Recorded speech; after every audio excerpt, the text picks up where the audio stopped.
مگر بہا نہیں، تو ان تمام صورتوں میں ہم احناف کے یہاں وضو نہیں ٹوٹتا ہے، اور امام زفر رحمۃ اللہ تعالیٰ علیہ کا اس بارے میں اختلاف ہے، یعنی ان کے یہاں ان صورتوں میں وضو ٹوٹ جاتا ہے۔ ان کی دلیل کیا پڑھے آپ؟ وَوَجْهُ أَنَّ خُرُوجَ النِّجَاسَةِ مُؤَثِّرٌ فِي زَوَالِ الطَّهَارَةِ كَالسَّبِيلِ ہے، وہ کہتے ہیں کہ خروج نجاست یہ زوال طہارت میں مؤثر ہے۔ کیا مطلب؟ یعنی نجاست کا خارج ہونا زوال طہارت کی علامت ہے۔ نجاست نکلی مطلب یہ ہوا کہ طہارت گئی، ٹھیک ہے نا؟ اور جب کبھی علت پائی جاتی ہے معلول بھی پایا جاتا ہے، لہذا جب کبھی نجاست خارج ہوگی طہارت زائل ہوگی۔ سمجھ رہے ہیں آپ؟ طہارت کیا ہوگی؟ زائل ہو جائے گی۔ اچھا، دوسری صورت یہ کہ تھوڑی نجاست خارج ہونے والی ہے۔ ہر خارج ہونے والی نجاست ناقض وضو ہے، لہذا تھوڑی نجاست کا خروج بھی ناقض وضو ہوگا۔ کون کہتے ہیں یہ؟ امام زفر رحمۃ اللہ تعالی علیہ۔ ہم کیا کہیں گے؟ وَنَحْنُ نَقُولُ نَعَمْ لَكِنَّ الْقَلِيلَ بَعْدٍ لَا خارج۔ ہم کہتے ہیں کہ ہاں، مگر قلیل وہ ظاہر ہے، خارج نہیں۔ نجاست نکلی اپنی جگہ پہ رہ گئی تو وہ خارج نہیں ہے بلکہ کیا ہے؟ ظاہر ہے۔ وَالنِّجَاسَةُ الْمُسْتَقَرُّ فِي مَوْضِعَ لَا تَنْقُضُ، اور نجاست اپنی جگہ ٹھہری ہو تو وہ ناقض وضو نہیں ہے۔ سمجھ رہے ہیں آپ؟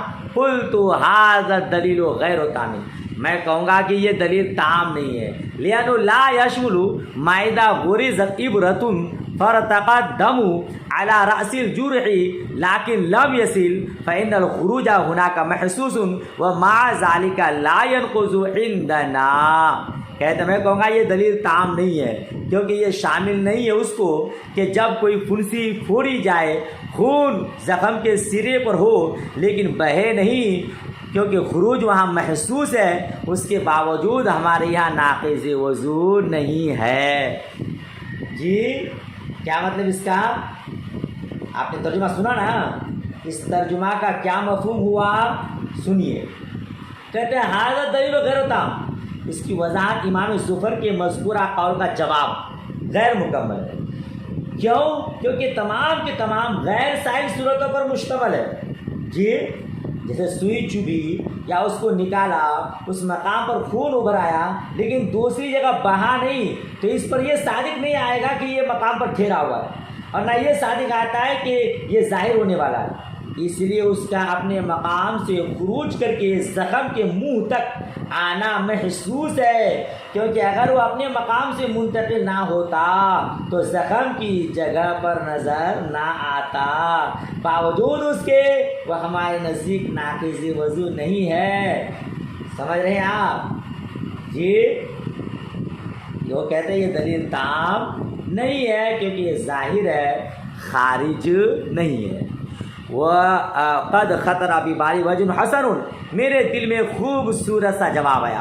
وَأَنَّهُ لَمْ يَتَحَقَّقْ خُرُوجُ النِّجَاسَةِ، اور وہ یہ کہ یہاں نجاست کا خروج متحقق نہیں ہے۔ سوئی چبھوئے، تھوڑا سا معمولی سا خون نکلا، بہا نہیں، تو وہاں نجاست کا خروج نہیں ہے۔ لِأَنَّ هَذَا الدَّمَ غَيْرُ نَجِسٌ، کیونکہ یہ خون نجس نہیں ہے، بل النجس ہوا دم المسفوح، بلکہ نجس وہ دم مسفوح ہے، بہنے والا خون ہے۔ یہاں جو معمولی سا خون نکلا سوئی چبھونے کی وجہ سے، یہ ظاہر ہے، خارج نہیں، یہ دم غیر مسفوح ہے اور ناقض وضو، وہ بہنے والا خون ہے۔ سمجھ شریف بات آئی؟ وَهَكَذَا فِي الْقَيْءِ الْقَلِيلِ، اسی طرح قیء قلیل میں، وَسَيَأْتِي فِي هَذِهِ الصَّفْحَةِ، اس کا مسئلہ بھی اسی صفحہ میں عنقریب آئے گا، ابھی قیء کا مسئلہ آئے گا۔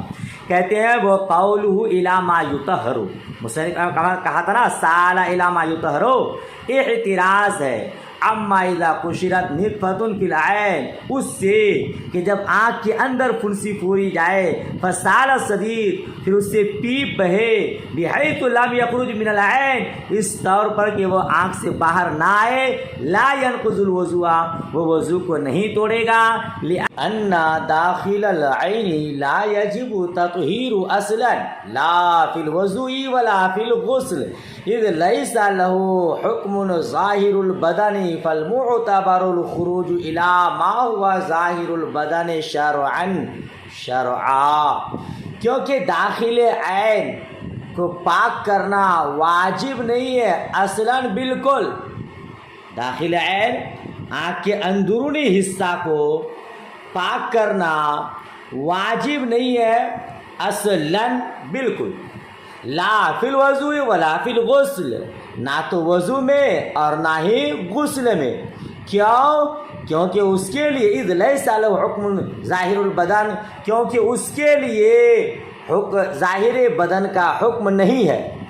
نیچے لکھا اے داخل العین، داخل عین آنکھ کے اندرونی حصہ کو ظاہر بدن کا حکم نہیں ہے، تو خروج معتبر ہے اس کی طرف جو ظاہر بدن ہے شرعاً. یہ آنکھ کے اندر پھنسی ہوئی اس کا چمڑا نکالا، اس میں پیپ نکلی، مگر وہ آنکھ کے باہر نہیں نکلی وہ پیپ، تو پھر اس سے وضو نہیں ٹوٹے گا، کیونکہ اس کو حکم تطہیر لاحق نہیں ہے. آنکھ کے اندر کے حصہ کو دھونا واجب نہیں ہے، فرض نہیں ہے، نہ ہی وضو میں نہ ہی غسل میں. کیونکہ غسل میں فرض یہ ہے جو عضو ہر لحاظ سے ظاہری ہو اس کو دھویا جائے، جیسے ہاتھ، پیر، پیٹ، پیٹھ، سر وغیرہ، اور ان اعضاء کو بھی دھویا جائے جو ایک اعتبار سے ظاہری ہے اور دوسرے اعتبار سے اندرونی ہے. مثلا منہ اور ناک پہلے بتا چکا ہوں کہ اس کا دو اعتبار ہے. منہ کھولا جائے تو ظاہری بدن ہے، بند ہو جائے تو اندرونی بدن ہے. اسی لیے تو غسل میں دھونا اور کلی کرنا فرض ہے اور وضو میں کلی کرنا سنت ہے. تو اس میں دو لحاظ، دو اعتبار ہیں، منہ اور ناک کے اندرونی حصے، ہے نا. اور جو ہر لحاظ سے اندرونی عضو ہو اس کا دھونا دفع حرج کی خاطر لازم نہیں ہے. اندرونی حصہ کو دھونے میں حرج ہے، لہذا اس کا دھونا فرض نہیں، ضروری نہیں. سمجھ شریف میں بات آ گئی. لہذا آنکھ کے اندر پھنسی ہوئی تھی، اس کا چمڑا چھیلا ادھیڑا اور اس سے پیپ نکلی مگر آنکھ سے باہر نہیں آئی تو وہ ناقض وضو نہیں ہے. ٹھیک. اب آگے کی عبارت دیکھیے. وَاعْلَمْ أَنَّ قَوْلَهُ إِلَى مَا يُطَهَّرُ يَجِبُ أَن يَكُونَ مُتَعَلِّقًا بِقَوْلِ مَا خَرَجَ لَا بِقَوْلِهِ سَالَ، فَإِنَّهُ إِذَا فَسَدَ وَخَرَجَ دَمٌ كَثِيرٌ وَسَالَ بِحَيْثُ لَمْ يَتَلَطَّخ رأس الجرح فإنه لا شك في الانتقاض عندنا مع أنه لم يصل إلى موضع يلحق حكم التطهير بل خرج إلى موضع يلحق حكم التطهير ثم سال. فالعبارة الحسنة أن يقال ما خرج من السبيلين أو من غيره إلى ما يطهر إن كان نجسا سال. آپ نے جو عبارت ادھر پڑھی اور من غیر السبیلین ان کانا نجسن سالا، تو اسی عبارت کی وضاحت فرما رہے ہیں. ترجمہ دیکھیے، جان لو کہ مصنف علیہ رحمہ کا قول الا ما یطہر ضروری ہے کہ متعلق ہو مصنف علیہ رحمہ کے قول ما خرجہ سے، مصنف علیہ رحمہ کے قول سالہ سے نہیں. ٹھیک ہے نا. ادھر بتایا تھا شارح رحمۃ اللہ تعالیٰ علیہ نے کہ ما یطہرہ کو ما خرجہ سے متعلق بتایا ہے نا. یہاں کہتے ہیں کہ وہ سالہ کا متعلق نہیں ہے بلکہ ما خرجہ سے متعلق ہے، یعنی جو نکلے اور ناپاک ہو وہ ناقض وضو ہے. کیوں یہ متعلق ہوگا ما خرجہ سے، سالہ سے نہیں؟ آگے بتا رہے ہیں کیونکہ جب کوئی فسد لگائے اور اس سے دم کثیر نکلے، بہت خون نکلے، وہ سالہ اور بہے اس طور پر کہ زخم کا سرا آلودہ نہ ہو. کیونکہ ناقض وضو ہونے میں، وضو کے توڑنے میں ہم احناف کے یہاں کوئی شک نہیں ہے. فإنه لا شک فی الانتقاض، کیونکہ وضو کے توڑنے میں کوئی شک نہیں ہے. عندنا ہم احناف کے یہاں مع انه لم یصل، باوجود کہ وہ ایسی جگہ نہیں بہا جس کو حکم تطہیر لاحق ہے، بلکہ نکلا ایسی جگہ جس کو حکم تطہیر لاحق ہے. ثم سالا، پھر بہا. فالعبارت الحسنۃ ان یقال، تو اچھی عبارت یہ کہنا ہے ما خرج من السبیلین او من غیرہ الی ما یطہر ان کان نجسا سالا. دیکھ رہے ہیں، کہتے ہیں یعنی جو کچھ سبیلین سے نکلے یا غیر سبیلین سے جس کی تطہیر ضروری ہے نکلے، اگر وہ نجس ہے اور بہہ کر نکلے. کہتے ہیں یہ عبارت زیادہ اچھی ہے، کیونکہ کبھی فصد لگاتا ہے، پچنا لگواتے ہیں یا ایک انجیکشن لگواتے ہیں، اس سے دم کثیر نکلتا ہے مگر وہ زخم کے سرا میں نہیں لگتا ہے، زخم کے سرے پر آلودہ نہیں ہوتا ہے، حالانکہ بہت خون نکلتا ہے، اور وہ بھی ہم احناف کے یہاں ناقض وضو ہے. نہیں سمجھے؟ انجیکشن کے ذریعے خون چیک اپ کرنے کے لیے، جانچ کرنے کے لیے آپ نے خون نکلوایا تو کیا اس سے وضو ٹوٹے گا کہ نہیں؟ وضو ٹوٹے گا. حالانکہ دیکھیے آپ کہ جہاں سے خون نکالا گیا، جہاں پچنا لگایا گیا، وہاں پہ خون بہا نہیں ہے، وہ زخم کا سرا آلودہ نہیں ہوا ہے، پھر بھی ناقض وضو ہے. لہذا یہ علامہ یطہر ما خرجہ سے متعلق ہوگا، سالہ سے نہیں. مفہوم خلاصہ یہ کہ خون نکلے ہے نا تو ناقض وضو ہے. ٹھیک. لہذا اگر کبھی خون فوارہ کی شکل میں نکلا یا خون ٹپکا تو ہمارے نزدیک چونکہ ناقض وضو ہے، حالانکہ زخم کا سرا آلودہ نہیں ہوا ہے، اسی لیے خراجہ سے متعلق ہے، سالہ سے نہیں. اسی عبارت کو سمجھانا مقصد ہے. آج کا سبق یہاں تک ہوا. امید کرتا ہوں پورا سبق آپ نے سمجھا ہوگا. نہیں سمجھ میں آیا تو پھر کمنٹ کیجئے گا، انشاءاللہ تبارک و تعالی حل کرنے کی کوشش کروں گا. چلیے دعائے خیر میں یاد. اللہ حافظ. خدا حافظ.